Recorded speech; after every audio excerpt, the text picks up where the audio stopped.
Good morning. Welcome to the Premium Public Video Forecast discussion for Friday, April 5th, 2024. We've made it through a very wet week, but now we head into the weekend with a little bit more sunshine and still some chilly conditions, but we will slowly moderate back towards where we should be for this time of year and maybe even a little bit above. But before we get there, we have to deal with a little bit of instability in the atmosphere. We'll talk about that in a second. Currently, right now, we have scattered broken cloud cover around the region. A few isolated showers are trying to pop up, but for the most part, it's relatively dry. Temperatures range from the mid to upper 30s over the northern interior, lower to mid 40s along the coast and in your urban areas. And we have a northwesterly wind around 5 to 15 miles per hour throughout the region. Take a look at our radar and surface map from WeatherTap. There is our storm, our coastal storm that lifted up through the Long Island coastal waters and headed towards the Gulf of Maine. And associated with it is an upper level low. Now, that upper level low is creating instability in the atmosphere. Why is it doing that? Well, let's take a look at some of the factors here. So, we have a few of these showers hanging around, right? And so, right now, it's dry over our neck of the woods, but this is heading towards us. In fact, let's see if we can animate this a little bit. And there we go. You see, so you can see that rotation very clearly, right? And take a look at the infrared satellite picture. You don't see a lot of very cold cloud tops, right? Lifting isn't very impressive on its own. This is because the upper level low, which we can see right here on the water vapor satellite picture, is starting to shift towards the Gulf of Maine. And so as a result, we're on the backside of the upper level low, and that's where we start to deal with more subsidence. And you can see that very nicely here on the upper level winds here. This is at 250 millibars. So as this upper level low continues to shift towards the Gulf of Maine, we continue to fall on this area of the upper level low. Why is that important? Because on the backside of the upper level low, you have winds converging. And when winds converge at the upper levels, they can't rise, they can only sink. And so that leads to what we call subsidence, sinking air. And sinking air typically leads to quiet conditions. However, there is an issue. The issue is all this cold air aloft. So during this time of year, when you have this type of cold air mass in place, and then you add in the sun as we get towards the afternoon hours, the lower levels of the atmosphere warm up faster than the mid levels of the atmosphere. And so what you start to end up with is this destabilization, okay, this instability in the atmosphere. So all this cold air that's going to be swinging through our region today is going to also be under the influence of warming from our sun, as we're going to have more sunshine. So that leads to what we call instability. And so this is the lapse rate from the surface up to 3 kilometers. Okay, so you can see the stronger the lapse rate. So out here, for example, some very strong lapse rate. This is going to intensify.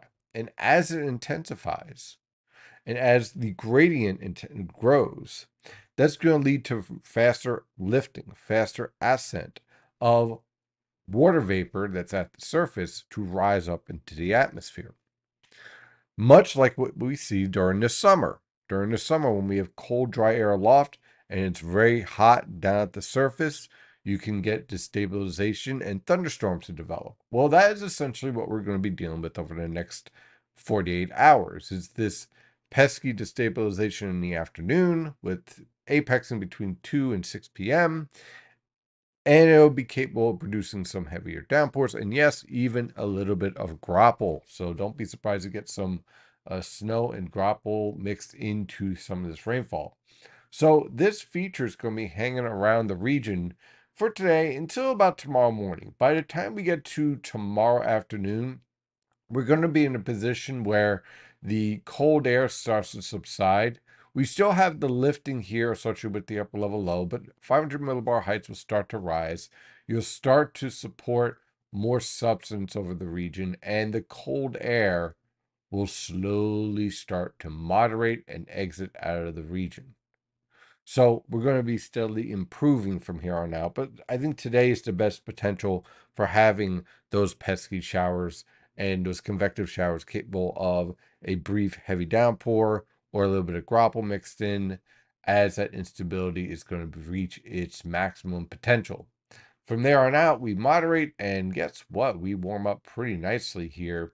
And the reason why is because our pattern here is going to be shifting more to a ridge. So if you're looking for more sunshine, you're certainly going to get it, especially on Sunday, and really also for the early part of next week. Now, we are watching the potential for a cold front. We're moving away from these massive rainstorms, and we're moving more towards a pattern because we are shifting more towards a La Nina influence, and the MJO is moving more towards a neutral state. So as a result, we're going to start to see these storm tracks lifting further and further to the north, and more of a dominance from the polar jet stream rather than the subtropical jet stream. While all that is evolving, what you're going to end up with is a better potential for these cold fronts to move through with scattered showers and thunderstorms. So that is certainly something we're going to have to watch out for on Friday next week. We could be dealing with a nice little line of showers and thunderstorms depending on the timing of that feature. In terms of the moisture transport, again, over the next couple of days, with that northwesterly flow, we're going to get drier air mixed in here. And in terms of relative humidity in the atmosphere, that's also going to steadily decline as we move through the weekend, leading to more sunshine over the region. Now, of course, everyone is wondering about the weather for the eclipse.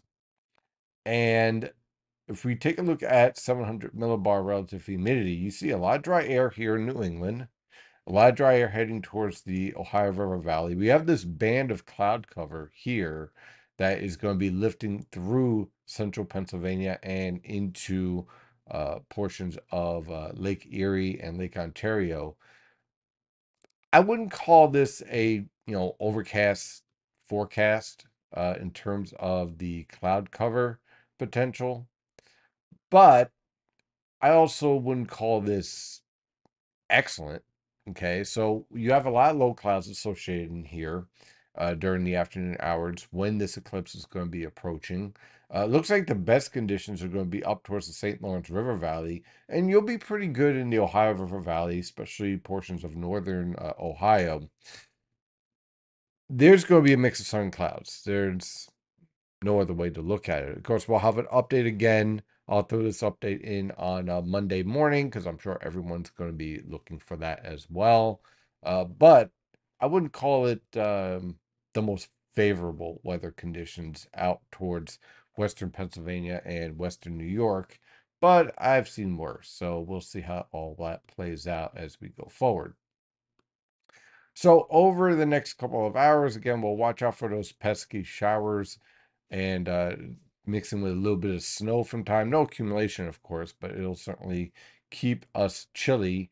And then, of course, for the rest of the weekend, again, we'll watch out for those isolated showers on Saturday, tomorrow afternoon, and then pretty quiet on Sunday and on Monday as far as precipitation is concerned. By the way, if you're going out to the Yankees game for the opening day, of course, we always have the forecast updated at NYNJPA Weather, but in case you're wondering right now, go to the game, go have fun, enjoy yourself. No threat for really any type of rainfall. I can't rule out, well, you really shouldn't say no threat. There could be an isolated shower for a very short period of time, but for the most part, you'll be dry. The thing is that you're going to be chilly because it's going to feel like the mid to upper 40s out there with that wind. So just be prepared for that. So now let's dive into this forecast for today. Look for a threat for a few isolated to widely scattered showers, especially mixing with grapple at times. Look for high temperatures to range from the upper 30s to lower 40s over the northern interior and upper 40s to lower 50s along the coast. For tonight into tomorrow morning, look for scattered cloud cover. Again, I can't rule out isolated rain or snow shower. Low temperatures in the mid to upper 30s.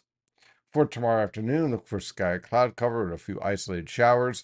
Look for high temperatures in the lower to mid 40s over the interior, upper 40s to lower 50s along the coast. On Sunday, look for clear skies, tranquil conditions, low temperatures ranging from the upper 20s to lower 30s over the northern interior, lower to mid 30s along the coast, high temperatures ranging from the upper 40s to lower 50s on the immediate coast, lower to mid 50s away from the coast. On Monday, high pressure again remains in control with broken to scattered cloud cover around the region. Look for low temperatures to range from the upper 20s to lower 30s over the northern interior, lower to mid 30s along the coast. High temperatures range from the upper 50s to lower 60s over the northern interior, lower to mid 60s along the coast. On Tuesday, high pressure again remains in control with scattered cloud cover. Look for low temperatures to range from the upper 30s to lower 40s. High temperatures will be quite warm, ranging from the lower to mid 60s on the immediate coast, upper 60s to lower 70s over the interior, and upper 60s to mid 70s in the Delaware River Valley. On Wednesday, a warm front will approach the region with increasing clouds and scattered showers. Look for low temperatures in the upper 30s to lower 40s over the northern interior, lower to mid 40s along the coast. High temperatures ranging from the lower to mid 50s over the interior and around the New York City metro, mid to upper 50s around the Philadelphia metro. On Thursday, that warm front lifts through the region with periods of showers. Look for low temperatures ranging from the upper 40s to lower 50s over the northern interior, lower to mid 50s along the coast. High temperatures will range from the upper 50s to lower 60s around Long Island, mid to upper 60s along the rest of the coast, lower to mid 60s over the interior, and upper 60s to lower 70s in the Delaware River Valley. On Friday, a cold front moves through with showers and thunderstorms. So I'll have to watch the timing of this cold front. If it moves through more towards the morning, then the thunderstorms may not be as strong. But if they move through right in the middle of the afternoon, they could be rather strong. So I'll have to keep an eye on that. Look for low temperatures ranging from the upper 50s to lower 60s over the interior and in your suburbs, lower to mid 60s in your urban areas. High temperatures will range from the lower to mid 60s along the immediate coast, upper 60s to lower 70s everywhere else. That is your forecast discussion for today. Have a wonderful day, and as always, stay safe out there.